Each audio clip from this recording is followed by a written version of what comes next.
Hey everyone, Matt's Mox here. Welcome back to, or I guess you could say part 2 of my videos on the Lackawanna equipment that I scratch build. Today we're looking at Scranton Shop Switcher number 7. Of course it's not fully lettered, and it has not been converted to DCC yet, but that's besides the point. I'll tell you a little on how I built it and show you a little of how it looks. So, get started, let me move out of the way. And as you can see, this is actually one of the older engines, but it's not the oldest that I've built. It took a long while to get to this kind of point, and it has been semi-done for a while, but I just really don't do much with it, because I'm partly proud of it, but I'm not as proud as one could be. The chassis is a Bachmann Bill and Ben. I used Ben to be specifically, but I had to cut out the eye mechanism. So even if I put Ben back on it, of course, his eyes won't work, and I've repainted the cylinders black. I did that because this is really the best short 040 wheelbase you could get. The real number 7 was built in 1925 by Baldwin as a standard industrial 040 of the shorter wheelbase. It was the last Baldwin ever purchased by the DLW, and I guess it was done as a move of spite because they were angry with Alco over something.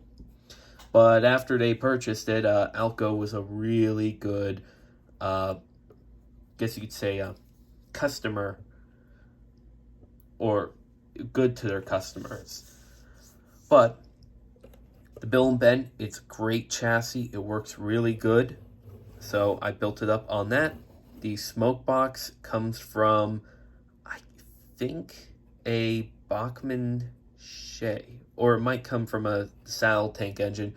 The saddle tank and the cab are from the old Spectrum Bachmann Porter, but it's been cut down with the box removed. Of course, the tank was re-glued on in a different way. And yeah, I think this might also be the front plate. The headlight is off a Spectrum 460. I was given a bunch of parts. Even the domes actually came from that pile of parts. And, side tanks, walkway. The walkway is also from another Bachmann product. Bell is Bachmann. The headlight on this engine does not work, although I did do what I didn't do on the other engines. Is I actually made the cord going back alongside the handrail, which, is just a nice little touch. Of course, it's got the air brake equipment on the side, and the couplers are in line, so it does work. We can actually hitch up the stuff. Rear headlight doesn't work as well because, again, didn't really wire it up. The shell actually just kind of sits loose on here. The ladder broke off on the one side, but on the other, I need to do so much work to finish this model. I'd rather show it off in its current state, because it just kind of sits back here. Again, you can see with the cut-down cab, it's really nice. They could have, like, the door here. Actually, no, wait, this is the cab off the newer Bachmann Porter 060. So, yeah, that's like a completely different cab to this. That's why it didn't match. Now I remember. But the big main feature is the fact that I blacked out the back, even though in the real one there is actually an opening here. Just like there's the door here.